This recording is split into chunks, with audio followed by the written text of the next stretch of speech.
Well, so Easter is officially somewhat behind us, at least in this the celebration that we had. And there was many of us that were here. Many of us put a lot of energy into making that such a fun day. And so we have some pictures. I know some of you got some pictures. And we got some pictures that will be coming out and later things that we have to send out to us. But it was just an awesome day to celebrate that God has conquered all things and that the stone has been rolled back.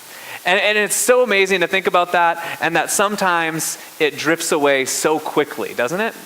It's crazy to me to think that a week has already gone by since Easter. It feels like a few weeks, maybe because there's the lull of the excitement and the sugar high has worn off from our children a little bit, or maybe it's still going because you have that section of your closet that still has Easter eggs full of candy.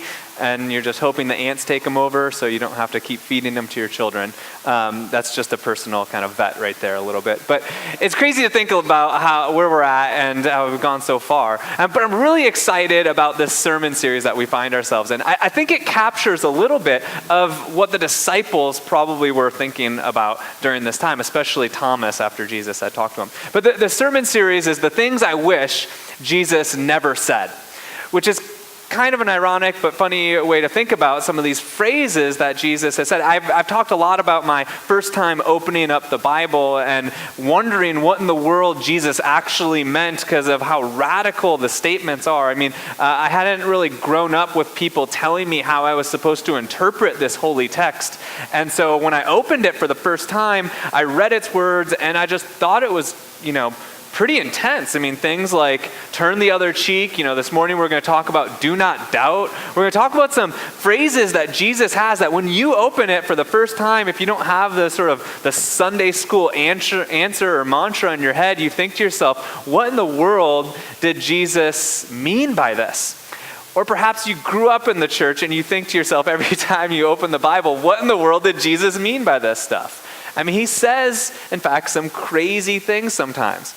There's a couple different titles I thought about for the sermon series, one of which was modeled after a professor in undergrad who used to talk about Jesus, and he would always say, well, here's crazy Jesus again. So I thought maybe it would be crazy Jesus, but I thought, well, that might lead us astray a little bit.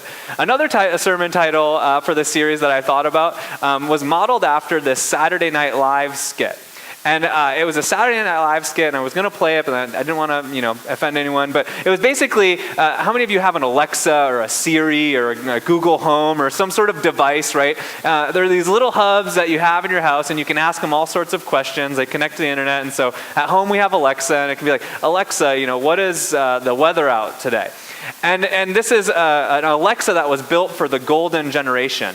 And so it was really funny. It was mocked up because, it has extra loud hearing, has things like they respond to anything remotely close to Alexa, like Allegra or Alexandra or all of these other things, right? Because getting the name right, none of us have someone that gets the name wrong at times.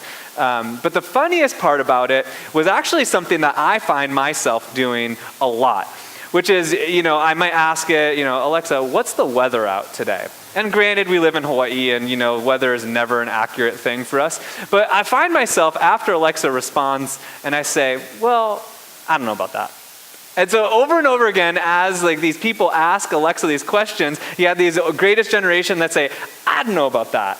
Right? And I don't know if you've ever had this experience where someone might tell you something, and then you think to yourself this phrase, I don't know about that. I don't know about that. Yeah, the weather's not really 90 degrees right now. I don't know about that. Or, what's the sports team? And it's just a really funny way of responding to things. But I think it kind of captures sometimes the way we respond to Jesus. Or in general in life. This sort of cynicism that we can allow to come in, this question, I don't know about that. And I, first of all, don't know that that's wrong altogether. Because that's the sort of, the challenge, is something that I think I know, and this machine knows something more than I do, right?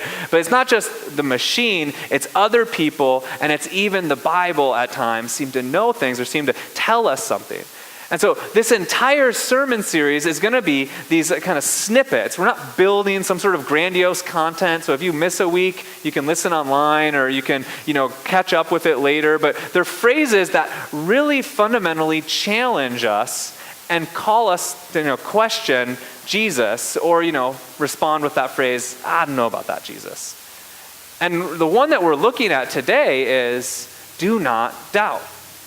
I mean, I put myself a little bit in the shoes of the disciples in this moment, right? If you follow the narrative, especially within John, it begins with Mary Magdalene and saying that she's seen Jesus, and she declares it to the disciples. And she says, I've seen the risen Lord.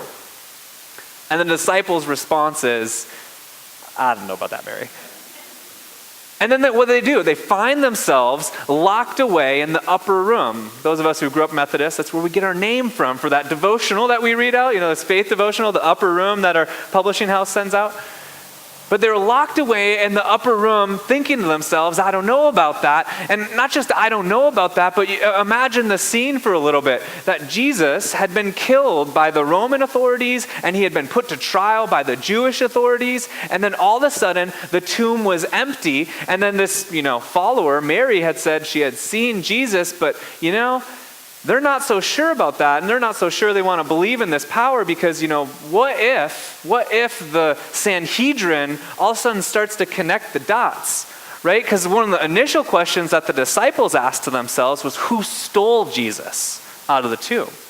Who stole Jesus out of the tomb? And so if they're thinking to themselves, well, maybe someone stole Jesus, then they started to maybe connect the dot and think to themselves, well, what if the Sanhedrin thinks that we stole Jesus, and that we're trying to propagate some sort of attention around this and building this narrative and making it more intense than it was? And what if they are coming after us next? And they find themselves locked away in this room asking this what if question. And when Mary says to them, I've seen the Lord, it's very easy for them to say, yeah, maybe, but I don't know about that, because I'm going to hedge my bets on keeping myself safe. And then what happens? Jesus shows up. And then what happens again is that Thomas wasn't there, and Thomas didn't get to see Jesus. And Thomas is a wise man, because I'd be in the same boat, right? All of a sudden all the disciples are saying, we've seen the Lord. And I'd be like, I don't know about that, guys. I'm not sure. I saw him die. I'm not really sure that anyone can conquer death, let alone see that person and touch that person. I too want to find myself locked away in that upper room. And then Jesus shows up. Jesus shows up and he holds his hands and says, feel my hands and touch my side. And it's very easy for us to give Thomas a bad rap, right? Doubting Thomas and these phrases that we have. But I find myself there all the time. I don't know about you. Opening the Bible and questioning myself, well, Jesus, I don't know about that. But then even questioning all of my faith in general at times. And I don't think that that's a bad thing. We hear this word, do not doubt. And we say, I don't know. But I don't think it's do not doubt. I think it's do not stay in doubt. Do not stay in doubt. So here's the thing. I grew up, remember I said I opened the Bible for the first time, and I read these crazy words of Jesus, and people told me how to read them. And then I went to undergrad at Azusa Pacific University, and I started to learn from professors who said to me, perhaps the first questions I had about these crazy Jesus comments, these intense comments that Jesus makes, were probably better than the sort of glossed over, this is how you interpret them. So asking questions like Jesus says, turn the other cheek, which we're going to talk about, to love your enemy. Jesus says, do not doubt. And the radical way that challenges us, the questions we ask about those phrases actually are probably really good questions to be asking. And I started to read about different people who studied Jesus and studied ancient history. And I don't know if you've ever heard of this campaign called the Historical Jesus Campaign. You ever heard of it? Started to rise around the turn of the 20th century. People trying to demystify Jesus and his endeavors. Started thinking to themselves, well, I don't know about this. I don't know about the Bible. I don't know about this raising people from the dead and curing the blind. I don't know about the miracles of Jesus. And they start asking the questions, going to history, and finding not necessarily the answers that they were looking for.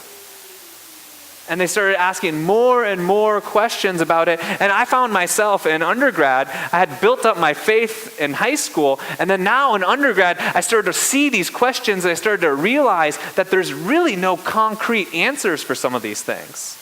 That, this guy, Jesus, we know he lived, but we don't know exactly historically about all of his life. In fact, it wasn't even until like 50 years ago that there was actually even evidence of a nail in someone's foot, like it says in the gospel, that we realized that, in fact, it was true that the Roman centurion, the Roman Empire used to nail someone's foot when they hung them on the cross, because there was a time which apparently they didn't think it happened. And people that open up the Bibles, and I'm not trying to say it's a bad thing to question this radical, bold statement, Jesus rose from the dead. I mean, if you look at the Bible, it's just chocked full of these things that make you question Jesus and the Bible and say to yourself, I didn't know about that. And if you have those questions about your faith, about Bible, you're welcome here. Because those questions, I believe, press us deeper in our faith. I actually believe that the questions are essential to our faith. But here's the thing I learned, is that you cannot stop there. And this is why I wish Jesus never said the phrase, do not doubt. Because what I think he meant by that is do not live in doubt, like I said before, and do not stay there. Just around the same time as this group of people were trying to find the historical Jesus and exactly what he did and what he didn't do and all of this, there was another theologian who, if you've had a Bible study with me, I really respect his words and the ways he has understood God. And his name is Karl Barth.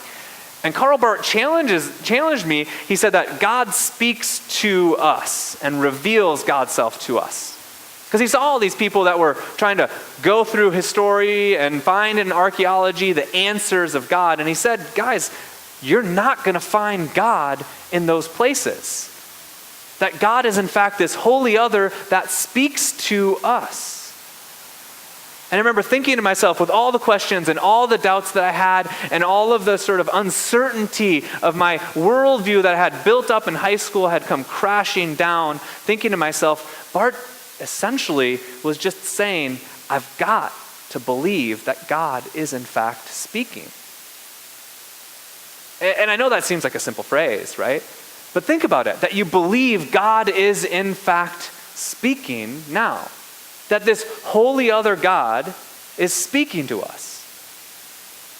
Is continuing to inspire us, continuing to move. I mean, if you think about the just general premise of our faith, it's an audacious claim.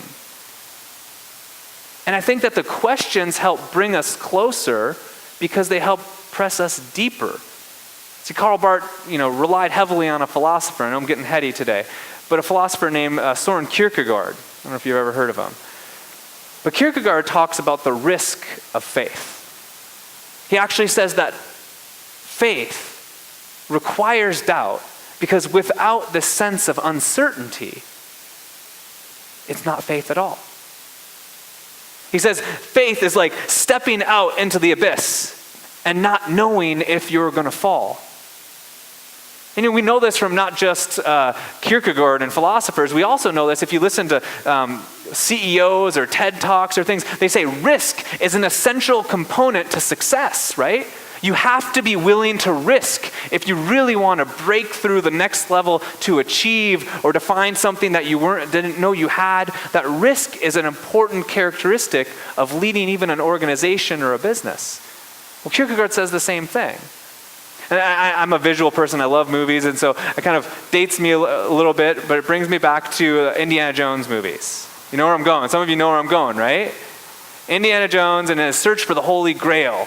And so he gets to the place, he's gone through all this, he's fighting the Nazis, all these different things, and he gets to this sort of where he thinks the Grail is going to be, and then all of a sudden, he looks out, and there's no bridge. And his map had said there's this bridge, and he's sitting there on a cliff on the edge, and some people are right behind him, and the Grail is in front of him, and the tomb ahead of him, and there is just no bridge. And then what's he do? You remember?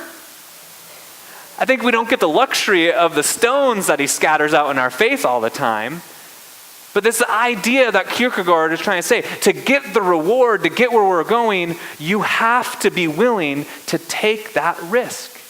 And in the scene of the movie, Indiana Jones, he scatters some sand across and realizes this void that was before him, this chasm, in fact, looked like a bridge because the sand stayed up. And you see this dramatic moment in the scene. You guys know what I'm talking about, where he just kind of takes a deep breath, right? And he puts his foot out. And he doesn't know if he's going to fall. Faith is taking a risk and not knowing if you're going to fall. Faith isn't about the absence of doubt, but faith is about moving beyond the doubt and experiencing faith. I don't know what that is for you, but I know it challenges you. Do not doubt, or do not stay in doubt, because we all have it. Whether it's, I just don't know if I can muster the energy to be the sort of parent that I want to be.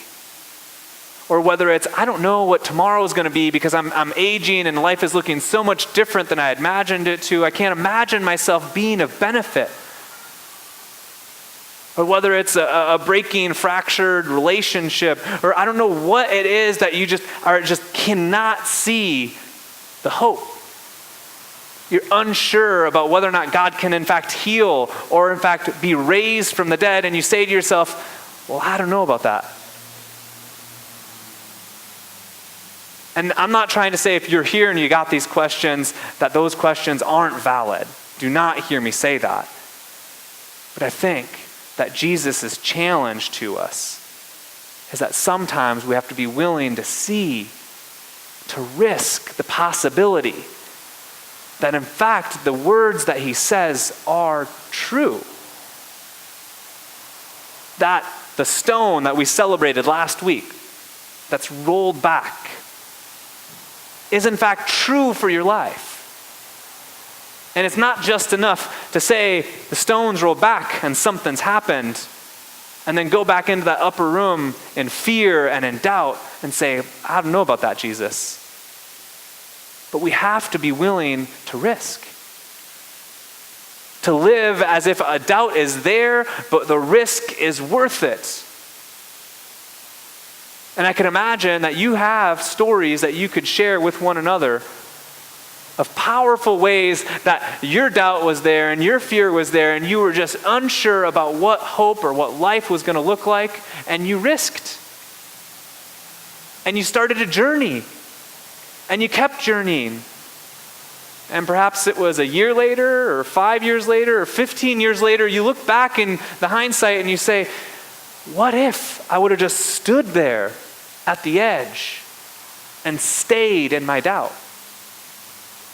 What if I would have just listened to all of those skeptics about Jesus and who he actually was, and wasn't willing to risk believing that God was in fact still speaking?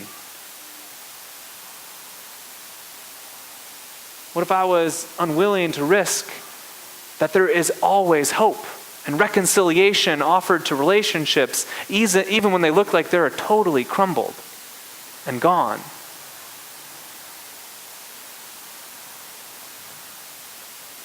Where are you at that edge? And what might it look like for you to hear the words of Jesus, the words that we don't want to hear, do not doubt, and to take that step of faith? To take that step of risk, but ultimately take that step towards the one who's risen from the grave, the one who emptied the tomb, the one in whom we don't see, but somehow we trust. Do not doubt, he says. Risk, journey. And perhaps then we might say, like Mary Magdalene and like the disciples, I have seen the Lord.